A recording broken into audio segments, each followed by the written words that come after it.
જય ચિત્રોતના રામ રામ, જય માતાજી. અને આ શ્રી વરુડી માતાજીનો કથા સાંભળવાનું તો એની ઈચ્છા.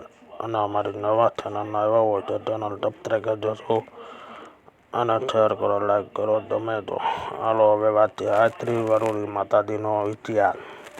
કચ્છ નવાગઢમાં પંખીના માળા જેટલું કોડાતર ગામે તાખેડાના નરાના નામનો તારણ રહેતો હતો.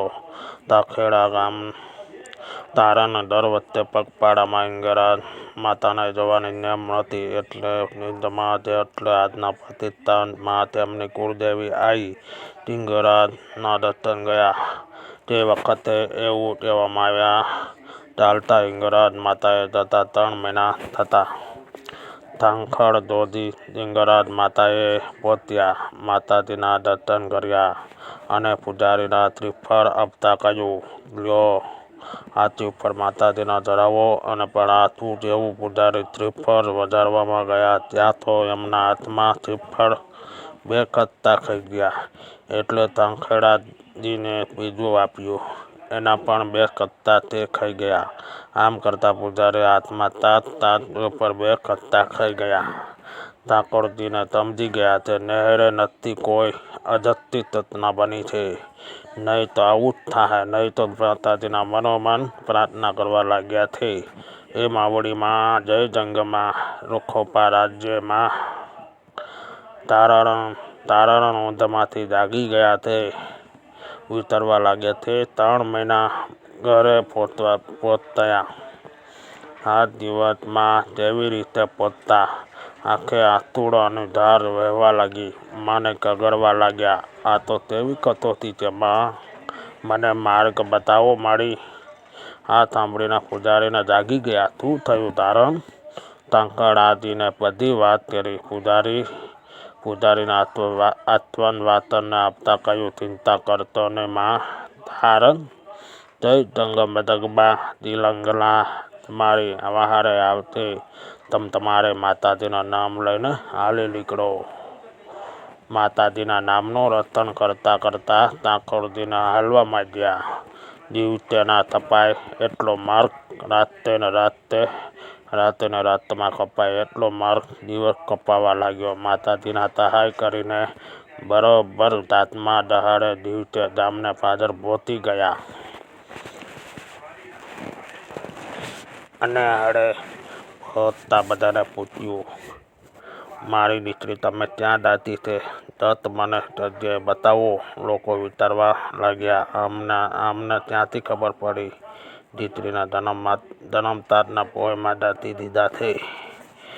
લોકો કહ્યું, દીકરીના જન્મતાની બરવું રૂપ હતું અને આગલા 2 દાંત લોધા જેવા કાળા, મોઢું બેહામણું દેખીને એને ઢાંકણ સમજીને જગાએ ગામના પાદરમાં વડ નીચે 6 દિવસ પોયમાં દાટી છે. અને હવે તો જીવિત પણ નહીં હોય. ઠાકોરજીને દોડીને વડલા નીચે પહોંચ્યા, શોધવા લાગ્યા. અને આ તું છે? દીકરીને જીવિત હતી. લોકોને આ જોઈને વિચારમાં પડી ગયા છે. 6 દિવસથી હવા પાણી માના રાવણ વગર આ જીવિત છે. નથી છે કોઈ જંજોગમાનો અવતાર છે. બાપે આવી જીવતા હોદી કાઢેલા કદ્રુપના ઘરાને એટલે નામ વરુડી પડ્યું. અને બધાએ ભેગા થઈ ગયા. આ શ્રી વરુડી માં જય બોલાવી. ઓ ભાઈ, જય માં બોલાવી. તમે જતા વાર નથી લાગતી. અને એક વખતમાં કચ્છમાં દુકાળ પડ્યો. પાણીનો ધાસતારો ટૂંકાવા માંડ્યા. ઢોર ધાંખર ધાસતારા વગર મારવા લાગ્યા. ઠાકોરડા આ તારાને બધાને ભેગા કરીને કહ્યું, આ કાળમાં દુકાળ આપણા ઢોર ધાંખર અને આપણે જીવવામાં હારું હવે ધરતીમાં તોડવી પડશે. તોને આઈ વરુડી માને પૂછ્યું. એટલે માતાજીને જાન ધરીને સૌને કહ્યું છે, દખણ નિસ્તાની ધરતી હરિયાળી છે. ત્યાં પાણી ધાસતારો ખૂબ જ છે. અને આઈ વરુડી માની જય બોલાવી સૌને ચાલી નીકળ્યા છે. જે ધરતી પર આવ્યા ઉલડર નદીને ખાતે આજનું ગુરુત્યાનું ગામ છે. આજે પણ માની વડોળીના પરંપરાથી જામનગરના જિલ્લાના કાલાવડ તાલુકામાં તકલીનો માળા જેવડું ગુરુત્યાનું ગામ આવેલું છે. જ્યાં આયત્રી વરોડી માનું દિવ્ય મંદિર આવેલું છે, જે કાલાવડથી 12 કિલોમીટર, જામનગરથી 36 કિલોમીટર દૂર થાય છે. આ ગામે આવી વરોડી માનું મંદિર અને વડલો તથા નવજન ભાનાના ગળાને માથે ધાન્યનો ઢગલો એટલે ઘોડિયાનો દળ છે, જે આ ઇતિહાસનો તાથી પૂરી છે. અહીંયા માતાજીનું પાવનકારી સ્થાનક છે, જ્યાં મા વરોડી બેનને દહીં તુકલીને અને તરૂડીની સાથે બિરાજમાન છે. આ મંદિરમાં દર વર્ષે સ્વયંભૂ એક ત્રિશૂળ પ્રગટ થઈ વરોડી માનું હજી એક જાગૃતિ સ્થાન રાપર તાલુકામાં કચ્છ વાગડમાં બેલાપણ મા પણ કહે છે. વધુ ઇતિહાસના પાના ફેરવતા હળવદ તાલુકામાં કચ્છમાં નાના રણ સાથે આવેલું નાનું એવું ખોડ ગામ ઇતિહાસના પાને બહુ મોટું નામ ધરાવે છે.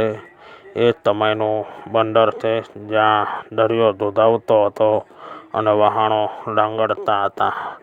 એવું સમજ્યો ખોડ ગામને એક તારણનો ઘોડો મહારાજ પ્રતાપને અર્પણ કરવામાં આવ્યો હતો, જે તેમનો માનીતો બનીને સાથે રહ્યો હતો.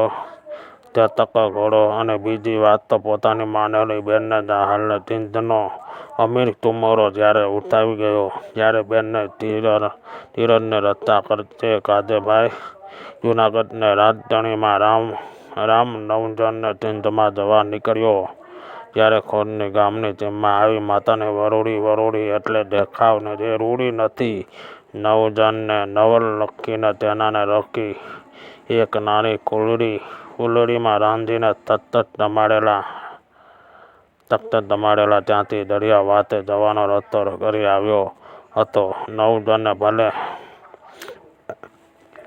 માતાની વરોડી જેવ તકલી રવપુર બેથી દરિયામાં રસ્તો કરી આપ્યો હતો, અને ત્યાં પહોંચી રાયે અમીરને ઝુમરાને મારી પોતાની માનેલી બેનને જાહાલની લાજ રાખી હતી. આજે ખોડ ગામના દરિયો તો નથી, પણ માતાની વરોડી મંદિરમાં થતા ગામનો સોનેરી ઇતિહાસનો અડીખમ છે.